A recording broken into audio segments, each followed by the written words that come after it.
그럼 금 가격이 언제부터 올랐는가 이걸 분석해보면 네. 뭐 너무 당연한 거지만 공급이 줄어드는 시점부터 가격이 상승하기 시작합니다. 네네. 그래서 일반적으로는 적게 오를 때는 9년, 많게 오를 때는 13년까지 금의 슈퍼사이클이 이렇게 시작이 되는데요. 아, 길군요. 네.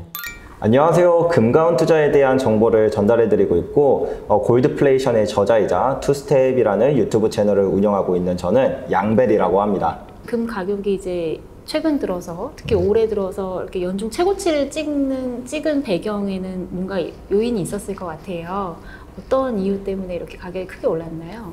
일단 금 가격이 기본적으로 안전자산의 성격을 갖고 있다 보니까 네. 이제 뭐 지정학적 리스크도 되게 많이 일어나고 있고 네. 거기에 뭐 금융 불안과 같은 그런 경제적인, 금융적인 이런 리스크들이 겹겹이 쌓이면서 금에 대한 선호 현상이 조금씩 올라가고 있기는 했었어요. 네. 하지만 그 연준이 작년부터 되게 가파르게 금리 인상을 하다 보니까 이게 달러가 강세가 되면 금은 반대로 이제 하락하는 경향성이 되게 크거든요. 네네. 네, 그렇다 보니까 이 금 가격이 상승해야 하는 그런 상승 요인들이 많이 억제가 되고 있었습니다.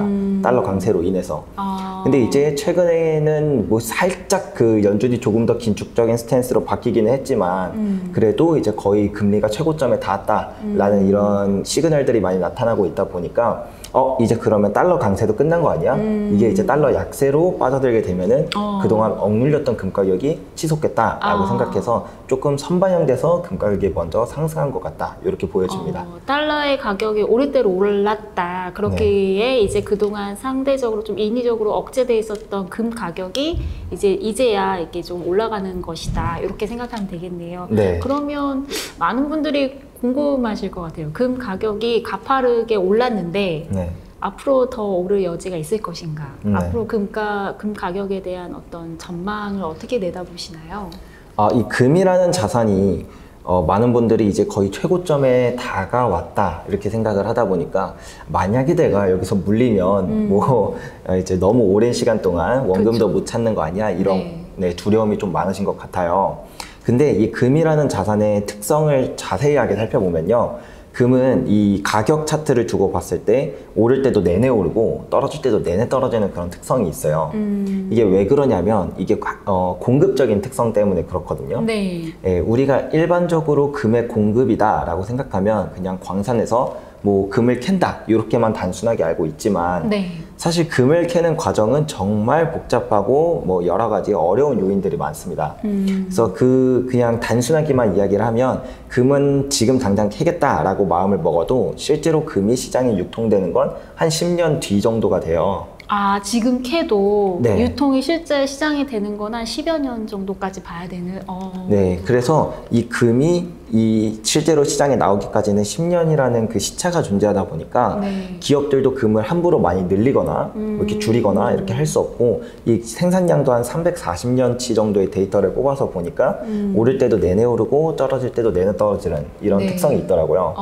근데 이제 정확하게 그럼 금 가격이 언제부터 올랐는가 이걸 분석해보면 네. 뭐 너무 당연한 거지만 공급이 줄어드는 시점부터 가격이 상승하기 시작합니다. 네네. 그래서 일반적으로는 적게 오를 때는 9년, 많게 오를 때는 13년까지 금의 슈퍼사이클이 이렇게 시작이 되는데요. 길군요.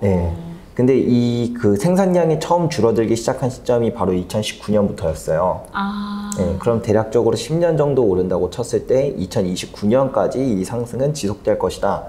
이렇게 보면 좋을 것 같고요. 이 사이클은 짧게는 9년에서 길게는 13년까지 유지되는 특성이 있기 때문에 우리는 이 거대 상승장이 한 중간 정도에 있다. 이렇게 볼 수 있을 것 같습니다. 중간 정도. 왜냐면 올해가 이제 2023년이니까. 네, 맞습니다. 네, 알겠습니다. 곽강을 많이 받고 있는 게 ETF나 ETN 그리고 펀드를 통해 투자하는 방법들인데요. 이제 다 파생 상품, 금융 상품들인데 어떤 방식으로 저희가 접근을 할 수 있고 어떻게 저희가 이거를 이용할 수 있는지 그거부터 한번 좀 짚어볼까요? 네. 일반적으로 많은 분들이 이제 금 투자를 이제 처음 시작을 하실 때 이 ETF나 이런 펀드 같은 경우는 되게 간편하잖아요. 네. 예, 주식 어플로 이렇게 투자하기 간편하고 이제 소액으로도 가능하고 그렇다 보니까 ETF를 되게 많이 이용하시는 것 같아요. 네. 뭐 하는 방법이야 당연히 주식 어플에서 뭐 삼성 금 선물 ETF, 뭐 ETN 뭐 이런 것들을 검색하셔서 투자하시면 되긴 하는데 이걸 특징이라고 한다면 간편하고 소액으로도 가능하고 그리고 이제 수수료가 저렴한 편이긴 합니다. 한 0.6%에서 0.7% 정도 되니까요. 다 좋은데 이 ETF를 제가 별로 추천을 드리지 않는 이유 중에 가장 큰 이유는 바로 세금적인 부분이에요. 네.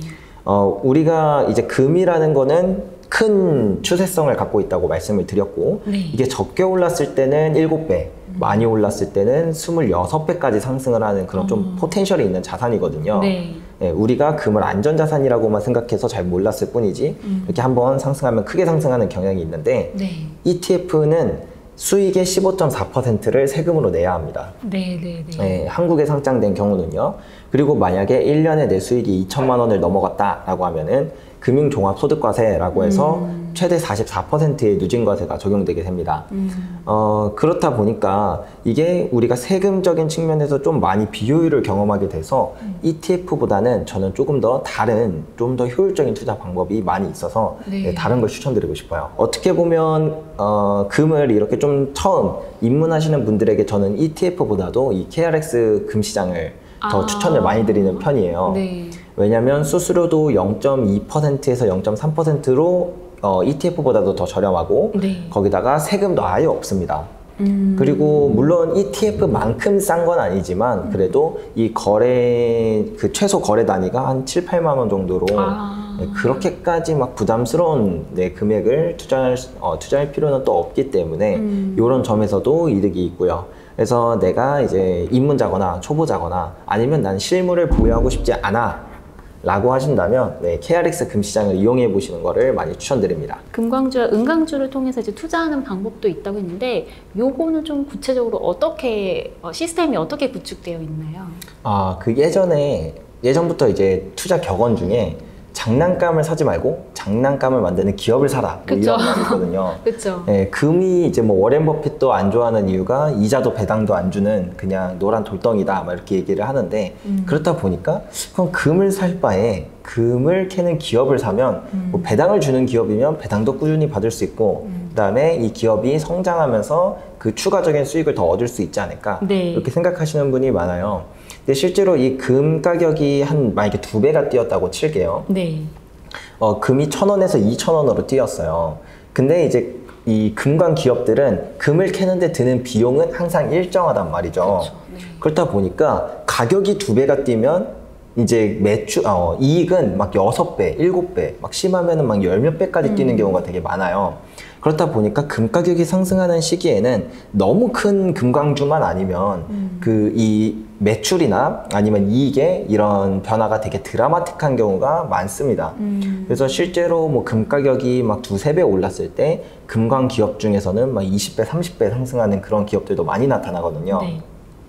그래서 뭐 기업을 잘 고르기만 한다면 추가적으로 더 큰 수익을 낼 수도 있고 그 다음에 이자나 배당 같은 거를 또 꾸준히 받으면서 이제 투자를 할 수도 있는 그런 이점도 있습니다.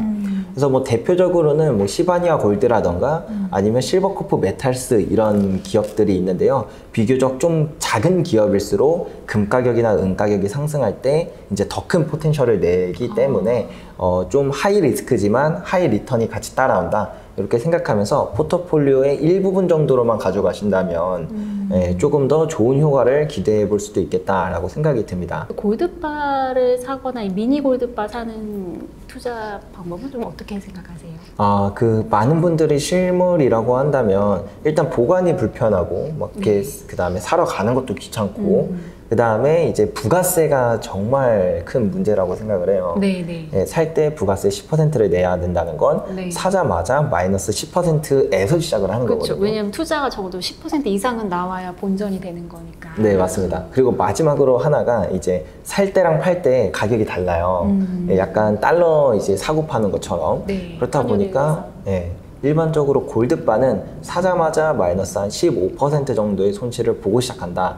요게 이제 일반적으로 알고 계신 사안이거든요. 네. 예, 근데 맞긴 맞아요. 맞긴 맞는데 일단 제가 가장 먼저 말씀드리고 싶은 건 그럼에도 불구하고 실물을 갖고 있어야만 하는 이유들이 많이 있습니다.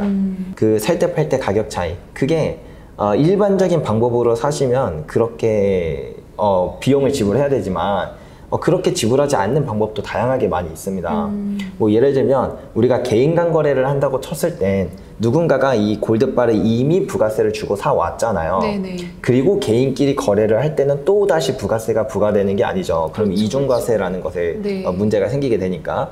그래서 개인 간 거래에서는 이미 부가세가 지불된 제품을 거래하는 거기 때문에 부가세도 없고 또 살 때랑 팔 때 이 가격에서 중간 그 기준가에서 사람들이 거래를 하기 때문에 내가 만약에 개인 거래로 지금 샀다라고 한다면 지금 당장 팔아도 어떠한 손실이 없게 되는 거죠.